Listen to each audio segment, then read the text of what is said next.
Welcome to Alan Colmes Versus, where we discuss some of the more controversial things said in the recent news cycle in both traditional and digital media, the epitome of what we like to call around here fair and balanced. Joining me today via Skype, co-owner of the Glacier Gun Club and T Brothers Liquor Lodge, Mike Thielen. Well, Mike, thanks for doing this. Yeah, thanks for having me. You've probably read what's been written about this, a gun club and a liquor store in the same space. What could possibly go wrong? What can possibly go wrong? Heard that 1,000 times, that's for sure. Yeah. What do you say? Well, I always say responsible people do responsible things, and this mix actually is not as big of a deal as most people kind of see it when they first hear about it. My brother and I both own the liquor store together.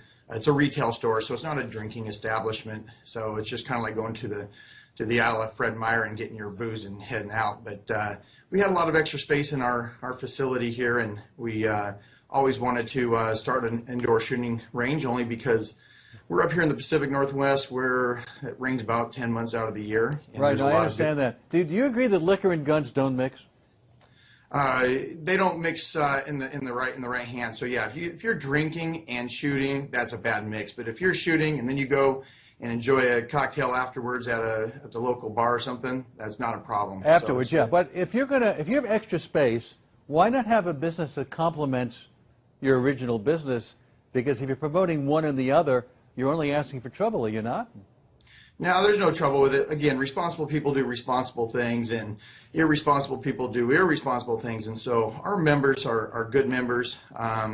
It just happened to be that our love for guns and being in the liquor retail business happened to be the same. And having everything underneath the same roof saves us money and allows us to do this and offer a great amenity for the good You folks probably at read County. of the incidents where there have been shootings in bars, where there have been guns allowed in bars. In South Carolina, Governor Nikki Haley passed a law allowing guns in bars just right after, about a week after there'd been a fatal incident. Do you think that's a good idea?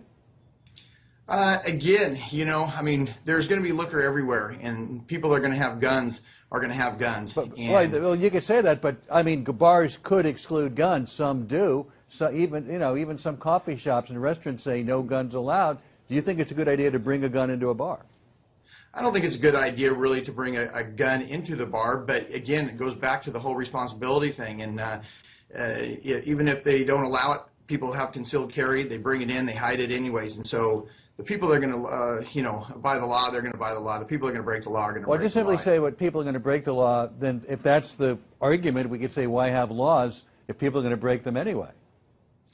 Yeah, it's you can go around on this 1,000 times, but again, I'm going to keep coming back to the same thing. Responsible people do responsible things. It's just like going out and drinking and driving. You go to a restaurant, you don't have 3 bottles of wine and then go drive home. You have a glass of wine and you drive home. Right, but you could say why create an environment where that situation is more likely to happen, where you've got guns and you've got liquor in proximity, and obviously you want to promote both your businesses. You'd like people to check out both your businesses. So yeah, if they're going to do that, though, someone's going to suffer at some point, possibly. Sure, you bet. You remember, it's a retail store, so it's not a drinking establishment. What usually happens,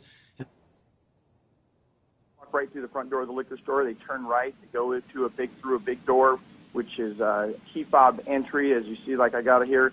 It only lets our members in that have been vetted. They all go through a background check application process. So people are walking through our door that coming into our range are people that are good citizens. We actually review their application and we accept or deny. And so far we got nothing but good, hard-working, blue-collar people. We got lobbyists. We got police chiefs. We got good business owners. I'm not questioning that you have good people, but is there any kind of warning? Is there anything that says, hey, go to liquor store later, don't go to liquor store first, or if you're going to go to both of our businesses, make sure that you do the guns first before you start drinking? Well, our rule is very clear. It's 8 hours bottle to trigger. I'm in the aviation business also. It's called 8 hours bottle to throttle. And here, it's 8 hours bottle trigger. If you come in and even if you were down at a restaurant having a drink before you come here, we smell it on you, it's automatic ejection out of the club. So how many people have had to reject so far? Nobody so far on the drinking portion of it, but with our background checks, we've kicked out about About 12 people got rejected on that wanted to shoot, Right. and they But didn't no pass the drunk. You haven't had background to throw out any drunks yet, right? No, there's none of that. All right, We're the Mike. only shooting range in Thurston County, and it's a nice club, and people don't want to lose that privilege. So they know the rules, All and right. there hasn't been honestly one issue yet. Thanks for being with us. Appreciate it very much. You bet. And if you want more, sure to check out GlacierGunClub.com. I'm Alan Combs. Thanks for watching.